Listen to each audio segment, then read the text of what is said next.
Hey everyone, Cam with the Antique Book Collective, and today I'm getting to you guys with something that's not really book related. It sort of is, but it sort of isn't. This is another basically economy update thing. So the reason why I do economy updates on this channel is because the economy does impact all businesses, believe it or not. So for us, resellers basically, we can see upticks in used items as the economy goes down because people start buying used items instead of new ones, because new ones, it's not they're not going to be as readily available, all that sort of stuff. It's really complicated, but let's just talk about the car market during the coronavirus recession, as some people call it. So the reason why we saw car prices during that, you actually saw used cars get worth more than new cars. And the reason for that was they weren't making the new cars. You were basically having to pre-order a lot of them. So the used cars that were actually available right then and there were actually worth a premium. And that is something that we can basically play on with our own eBay businesses, because that same sort of stuff happens during recessions. People stop buying the new things because sometimes they're worth more, they cost more than what they're worth, whereas the used thing, they can have it right away, that sort of stuff. It's really complicated,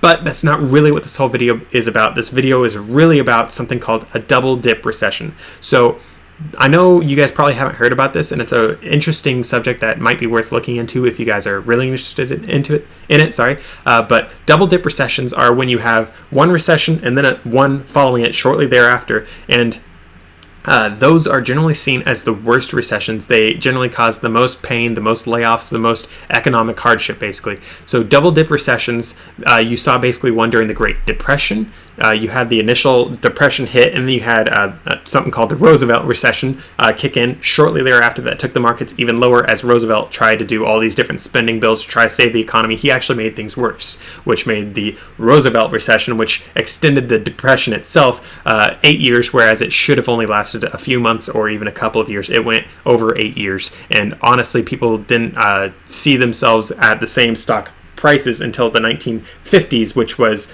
over 20 years later. That's stuff that you can see with a double dip recession.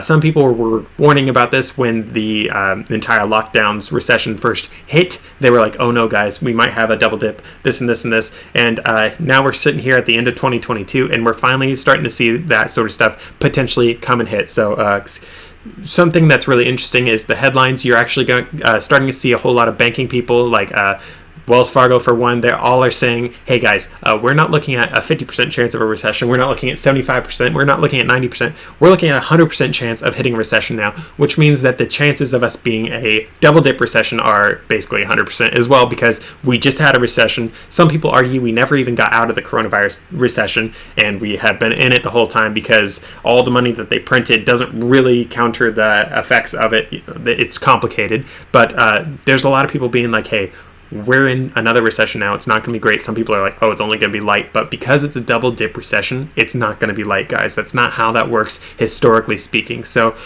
something else that's important for me to point out is FedEx. A lot of people watch FedEx and what FedEx's CEOs and whatnot share on the economy, because FedEx, with how that company works, they do more prestige products. So let's say iPhones as opposed to like a Motorola phone, you know.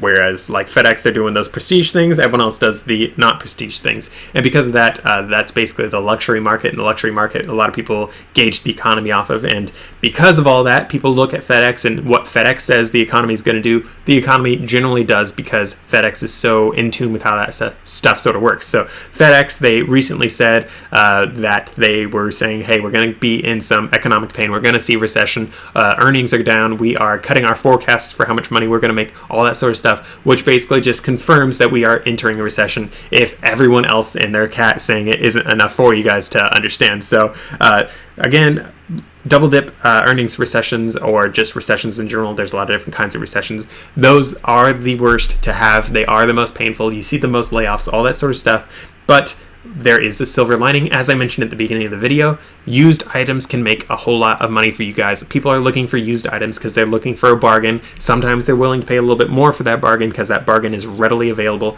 all that sort of stuff. There is a lot of things that you guys can do. For me, I do books as my business. Antique books is my focus of my business, hence the channel name Antique Book Collective. But antique books, that's a collectible item. Collectible items generally see huge amounts shaved off the top of their values. For me, as of October right now, I have seen about half of the value of certain books cut off. Like it went from this book was worth $100 to, just because of all the recession fears, all the recession happening right now, it's down to like $50 for a lot of these books. I've seen that for quite a few of the items that I list, the ones that I sell, all that sort of stuff. I've actually done some 60% off sales on some of the collectibles that I have, and they aren't selling for some of these things. It's really shocking. For me, I saw this coming months ahead. So because I watch the economy, I watch all these sorts of things. And because I watch these things, I was like, okay, so based on research that I've already done, I know that low-end books, like really low-cost ones, they do very well during recessions. In fact, people read more during recessions. They read more fiction because they want to escape reality. They read more nonfiction because they want to improve themselves. Generally, these nonfiction books that they will read will be the self-help books, the personal finance books, books like that, whereas the fiction ones is basically any genre. They just want some escapism, you know? So for me, I was pivoting into the really low-end fiction books. As soon as September of last year, I started seeing these things. I was like, okay, basically beginning of 2022, we're going to start seeing the recession. And some people say that we started the recession in January of 2022. So I was proud of myself for doing that call. But I was like, okay, I'm pivoting into this. So I bought a whole lot of mass market paperbacks. I've sold through so many of those right now. I need to get more, actually, because I've sold through so many. But I was able to pivot into that. It's really helped make up for the 50% loss on my collectibles. I've been able to make up for it in this low-end market of all these books that I've started selling. In addition to that, I have gotten into a lot of other things where it's low-end books that will sell, and basically you have to make up for the loss of really high margin items, a lot of profit on those. You have to make up for those lower profits now with low profit items, but a whole lot of them. Basically, you have to do the Walmart style as opposed to, let's say, I don't know fancy places, so let's change that. You're going for the McDonald's style instead of the Applebee's style. How about that? Restaurants. I know some restaurants. So that's sort of what you're going for, though. You want to go for something that is lower cost but more volume as opposed to higher cost, lower volume. And that's basically what you want to do for most recessions. Of course, this isn't economic or business advice. You're not paying me to be your advisor for that, so I'm not being your advisor. But that's what I'm personally doing. That's what I have guided a lot of people that I do advise to do, and it's something that can definitely help you guys make up for what losses you're going to see in sales as the recession gets worse and worse. In fact, as we talk about double dip recessions, as you guys heard me mention earlier on, you had the Roosevelt recession following the initial depression hit back in 1929. You had all that happen. A lot of people still read a ton and a half of books. There were actually libraries that were libraries on wheels that would drive around, and they'd let people buy books, read books, all that sort of stuff, because people love reading when times get bad, because they know that books are not only a means to escape, but they're fiction. It helps you think about bigger things, so it helps you work on your ideas so you can make more money eventually because you come up with $1 million idea, you know? And nonfiction stuff, the self-help stuff, that helps people think also like, okay, I can actually build myself out of this recession. I can be better once it's over, all this sort of stuff. It gives people hope. Books give people hope. People buy hope during times of pain because that's what people need. People need hope in life. So that is something that I personally try to sell. I try to sell hope. I try to sell escapism, because that does very well. However, all that being said, other things that people can sell and make a lot of money on, I don't have a lot of experience with this, but this is just me spitballing, thinking about ideas, but clothing items. For me, just thinking about it from 2008, I'm thinking about my family. We bought a lot of used clothes. I mean, we've basically almost always have bought used clothes until more recently when we've done a little bit better for ourselves. But when I was growing up, we did used clothes because we could get a lot more clothing for a lot cheaper. Something that you guys can do is you can buy, if you live by a Goodwill outlet, you can buy a whole lot of used clothes and you pay by the pound. It's like $1 per pound or something like that. If you buy enough, it's like dirt stinking cheap. And if you guys can do that, you can actually have your eBay store or even a brick and mortar store. You could sell those things that you bought for $1 a pound. You could sell them for $1 a piece and sell like 5 items for $5 as opposed to like buying the 5 items for just $1, you know.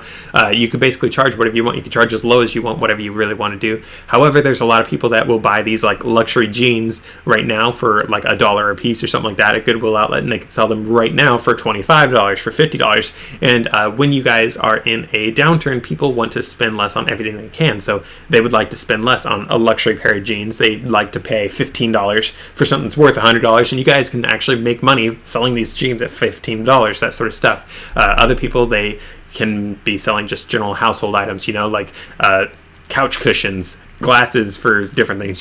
There's a lot of different things that you guys can get into. If you guys can buy it low enough, it's basically going to sell for a good multiple still, probably, but you won't be able to get top dollar, but you can still get some good sales if you guys are doing these lower end items during this downturn that we are entering into like another leg of pain. Basically, you guys basically want to make sure that you are fulfilling, the Maslow's hierarchy of needs. I think it's Maslow. You have the entire things of what people need to sustain life, basically. And when you guys are in downturns, you want to be sustaining the absolute base functions of what people need to live. You want to take care of their housing, their shelter, their food, all that sort of stuff. You want to make sure that you're covering what they absolutely have to have, as opposed to like a new pair of AirPods, whatever. I'm not an Apple person, so I don't know. But like, you want to cover the things that people have to have, not like the AirPods or whatever that it's like, oh, it'd be nice to have a new pair of AirPods or whatever the earbuds are. It'd be nice to have one of those, but I can't afford that right now. I have to have a new pair of jeans. I have to have this. I have to have this. The things that you have to have as opposed to want to have.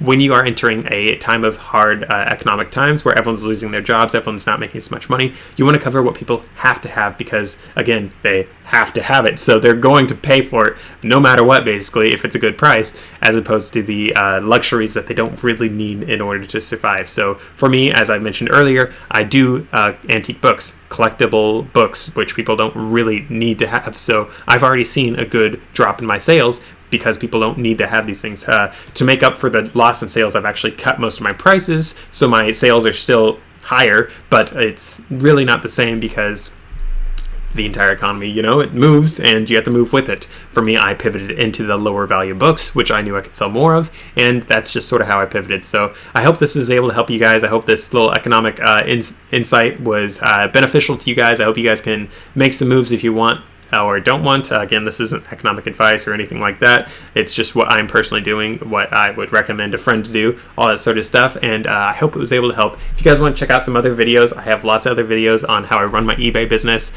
other economic things that I talk about. You can check those out there. Subscribe up there if you guys want to see more videos from me. Comment below what you guys are seeing in the economy as well. And I'll see you guys in the next video.